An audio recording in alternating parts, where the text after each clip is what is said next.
news of the night was cultural news. So Roseanne Barr is back. She'd been absent from the public scene for about 20 years. Roseanne actually went off the air. The show Roseanne went off the air in 1997. So it's been 21 years since Roseanne Barr was on the air with a regular sitcom. She did some reality TV stuff, but she wasn't world famous anymore. And now she's back, and she is back with a vengeance because the ratings on her show were just unbelievable. Looking at the ratings right now on Roseanne's show, the revival of Roseanne premiered to a massive ratings. We are talking from Entertainment Weekly, an impressive 5.1 rating, which is almost unheard of. It is the highest rated comedy telecast on any network in nearly 4 years since the premiere episode of The Big Bang Theory from 2014. 18.2 million viewers among adults 18 to 49, which means that it was even more for older episodes, obviously. So this was bigger than This Is Us during any of its regularly scheduled episodes. In the adult demo, it trumped Sunday's 60 Minutes episode with Stormy Daniels. It's amazing, right? It actually was higher among total viewers than its 1997 finale 21 years ago. And the audience grew slightly from the first quarter to its second, which is a pretty good sign. This was Tuesday's highest-rated entertainment telecast in 6 years among young adults and ABC's best results in the time slot since 2006. Okay, that is a massive, massive hit for ABC if those ratings hold up for Roseanne. Now, what's fascinating about this is a lot of people on the right are very excited about this. This is the cultural moment, right? Because Roseanne Barr is a Trump supporter, and Roseanne's character in the show is a Trump supporter. She talks about how she voted for Trump in the very first episode. But a note of caution, okay? Roseanne is not a conservative show. It's not even close to a conservative show. In fact, I think it's pretty clever and nefarious in how non-conservative it is. And it's worth going back to the history of Roseanne and talking a little bit about this. I happen to be an expert on this because I wrote an entire 400-page book about television called Primetime Propaganda, in which I talked with the producers of the original Roseanne, including Marcy Carsey, who is the woman behind it originally. And the way you can tell that this show has some pretty skewed politics, even though it has a Trump supporter who's not being portrayed as a complete nincompoop, the reason you can tell that the politics of the show are skewed is because the New York Times is treating it well. Vox.com treating it well. Right? All of the leftist publications are saying Roseanne is great. Why? Because the actual theme of the show is that the only reason you would vote for Trump is for non-cultural reasons. Right? The show is one big lie about Trump. The show is one big lie about conservatives. The lie that the show tells is that the reason people voted for Trump is because they were dissatisfied with the economy and because they were looking to give Donald Trump a chance to fix it. That it wasn't about cultural issues. That's not true. Okay, in 2016, Donald Trump did not win because there was a bunch of dispossessed white people who decided they need a better way of doing economics, and so they turned to Trump. That's not what happened. What happened is that culture war was at the front of everyone's mind. 2016 was a cultural war. Everyone knew it. There was a culture war over race and over feminism, and the left knows this too. And what they're trying to suggest is that the only conciliation that can take place in the country can take place on economic issues. Now, this is how Hollywood views politics. It's very important to know. This show is produced in Hollywood, right? Okay, this is supposed to be a show about the Midwest and a downtrodden family in Ohio or some such. But the reality is that the politics of this are pure Hollywood. In Hollywood, you are allowed to be libertarian. You are not allowed to be socially conservative. In Hollywood, if you say, listen, I vote Republican because I want lower taxes, people sort of nod. They go, okay, fair enough. Or if you say, listen, Hillary was a bad candidate. I just wanted to give Trump a shot because I thought maybe he could do something on the economy. Everybody says, all right, kind of get it. That's okay. I can handle it. There are a couple things you are not allowed to say in Hollywood. Those things that you are not allowed to say are a boy is a boy and a girl is a girl. Right? You're not allowed to say this in Hollywood. You will lose your job. If you say that transgenderism is a mental disorder, you will lose your job in Hollywood. You're not allowed to say that, for example, same-sex marriage is not traditional marriage and they're not the same thing and they're not of equal moral value. If you say that in Hollywood, you will absolutely lose your job. You will never work again in Hollywood, in this industry.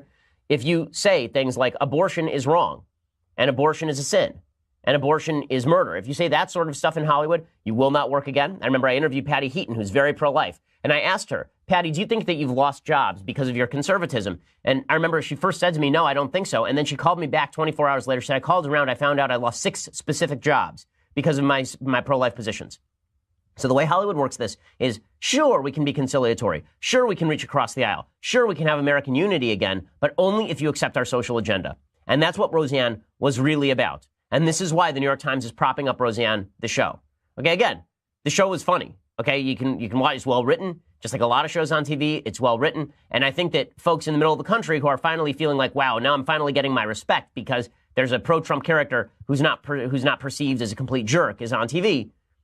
Fair enough. But if you think that this show is not a left show, you're wrong. It is a left show. Okay, so here's what the New York Times had to say about this. When we last saw Roseanne Connor in 1997, the character was sitting alone on that old living room couch after revealing that her husband Dan had died of a heart attack and that all 9 seasons of Roseanne had been a grief-induced fantasy about her family or something like that. Now Roseanne is back, the fantasy is out, and Trump is in. The show's Emmy-winning star Roseanne Barr returns Tuesday night to ABC with a 9-episode revival season. Dan is back, too, once again played by John Goodman, as his daughter Darlene, Sarah Gilbert, who's also an executive producer, and much of the original cast.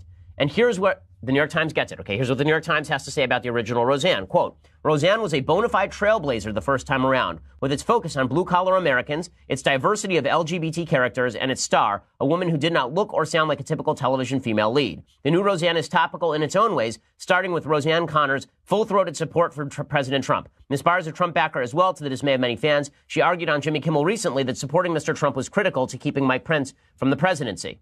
So Roseanne Barr is not a typical Trump supporter. Okay, the vast majority of people who voted for Trump, many of them are more fond of Pence than they are of Trump in terms of his policies, even if they like Trump's pugnacious persona. So it is worth noting that the real reason that the media are supporting this is because the original character of Roseanne Barr was not a conservative character. I know this because I talked to the people who created it. So Marcy Carsey is the person who helped create the show. Here's what she told me back when I wrote Primetime Propaganda in 2011. Quote, I'm of a liberal bent. So obviously that's going to come out of the shows I was involved with. I was raised in a moderate Republican, Eisenhower Republican family. I'm very much a Democrat, but I understand people that have that kind of bent. She says, when we did Roseanne, the intent was to do a show about the millions, the 85% of households out there where the woman had to work, not an upper class or upper middle class choice to work, but where the woman has to work. The woman should be undereducated, should be not wealthy, should be natively smart, a working class heroine to represent the difficult lives that so many millions of people were leading. So NBC rejected the initial concept. They said that Roseanne was a fat woman nobody's going to watch. This is according to Marcy Carsey. And so they brought it over to ABC. Brandon Stoddard at ABC was the guy who helped push it. He said, I'll never forget this as long as I lived. I showed the pilot to the affiliates. There were 1,000 and the wives. And I'm scared to death. I mean, it was really, really risky. It was against the grain. I also needed to hit really bad, and I thought this could be it. I was standing in the back of the room where there were 1,000 people, and the women are invited to watch it, and the thing is playing. They're laughing, laughing, laughing. And she makes a speech somewhere about, I'm a mom, I'm supposed to be a lover, I'm supposed to be a friend, I'm supposed to be taking care of the teacher, I'm handing out the food tonight. She does the confused who am I role, which Roseanne did brilliantly, and there was audible reaction by the women in the audience. Audible. They were like, yeah, and I went, we've got a hitman. They completely got it because we were real. Here is the point. Roseanne's character, it could have been a Bernie Sanders supporter just as easily as a Trump supporter in this show, because this is a class-based show. It is not a moral-based show. It is not a traditionally moral-based show. It's not a traditional morality show. The idea here is that Roseanne is blue-collar and her family is blue-collar, and she doesn't like elites. That's the appeal of the show. So it's a very populist show in a sort of classical populist sense. And there's no reason why she wouldn't have voted for Bernie Sanders in the last election cycle in the primaries as opposed to Trump, per se, which is a dramatic misread on who the Trump voters are, which, again, I'm going to explain in just a second. Roseanne's original show, as the New York Times says, it was very pro-LGBT, right? It imbibed all of the values of Hollywood, right? It was basically an Archie Bunker character who happened to be on the left, right? A grumpy, quote-unquote, blue-collar conservative who wasn't actually very conservative at all, right? In one episode of the original series, Roseanne told her daughter, Darlene, to use birth control even though the daughter wasn't yet having sex. There's another episode in which Darlene admitted to using pot, speed, and acid. There was an episode in which Roseanne's son achieves a certain physical status for his genitals. And she says, what about pitching the trouser tent, booting up the hard drive, charming the anaconda? I mean, this was a very, very vulgar show. And the show was designed to be vulgar. It was vulgar for liberalism's sake. Their most famous episode was one called Don't Ask, Don't Tell, in which Roseanne visits a lesbian bar with her friend Nancy and is kissed by Nancy's girlfriend. And Frank Rich of the New York Times, of course, praised it. So remember, this thing was a critical hit because the idea was that people in the middle America actually have the same values as people in Hollywood. They just have different economic priorities. That is the lie that Roseanne tells. Right? John Goodman's character is constantly portrayed in the original series and in this series as well, the first couple of episodes, as basically an idiot. Right? He's adult, who's kind-hearted, but Roseanne's really the boss of the place. And they used to show his butt crack all the time on national TV just to demonstrate how dumb John Goodman actually was. He was kind of the bell. He's sort of the proto Homer Simpson. Right around the time Homer Simpson was coming around. It was all about class warfare, but it was posed as a sort of political show. But it's a politics of the left. It's a politics of the left. Back to Roseanne and this cultural moment, because a lot of people are saying this is the big cultural moment in the United States. So here is what the first two episodes are about. First episode is about Roseanne arguing with her sister about Trump versus Hillary. And it turns out that her sister voted for Jill Stein. That's the big punchline, is that the sister was, in fact, convinced by Roseanne that Hillary was so bad that she had to vote for Jill Stein. And she feels like she threw her vote away. And it turns out that can they get along, Roseanne and her sister? Sure, they can get along, because they're not arguing over deep issues. They're just arguing over, things like economics. The real reason that Roseanne voted for Trump is because the economy was bad and because she felt like maybe give Trump a chance. And the real reason that this sister voted instead for Jill Stein or Hillary Clinton is because she cares so much about health care. Right? There are not really any deep differences between us, you understand. Right? The deep differences on cultural issues and morality and values, those don't exist. The only issues between us, this is how Hollywood thinks, the only issues between us are interpretations of economic data. This is how we're going to come together again. There's only one problem. We're not coming together around that, because the second episode of the show, it's mentioned in the first episode of the show, is that Darlene's son, Darlene is, of course, Roseanne's daughter in the show, her son is named Mark, and he likes to dress up in girls' clothing, right? But here's what the producer said. It would be wrong to assume that the 9-year-old character is transitioning or gay, so they asked executive producer Sarah Gilbert to explain why she created the role of Mark. So they asked, does Mark see himself as a girl? Sarah Gilbert said he doesn't. That's something that got out of the press. That's not true. He's not a transgender character. He's a little boy. He's based on a few kids in my life that are boys who dress in more traditionally feminine clothing. He's too young to be gay, and he doesn't identify as transgender. But he just likes wearing that kind of clothing, and that's where he is at this point in his life. Okay, these are the kinds of values that people actually voted for Trump regarding. Okay, they felt like there was a cram-down in Hollywood saying that you are not allowed to raise your kids with traditional gender roles, and that if you do, it's mean and nasty and cruel. Right? One of the reasons that people voted for Trump is the cultural blowback. It's because Trump is a cultural warrior. Donald Trump doesn't give a damn about economics outside of tariffs.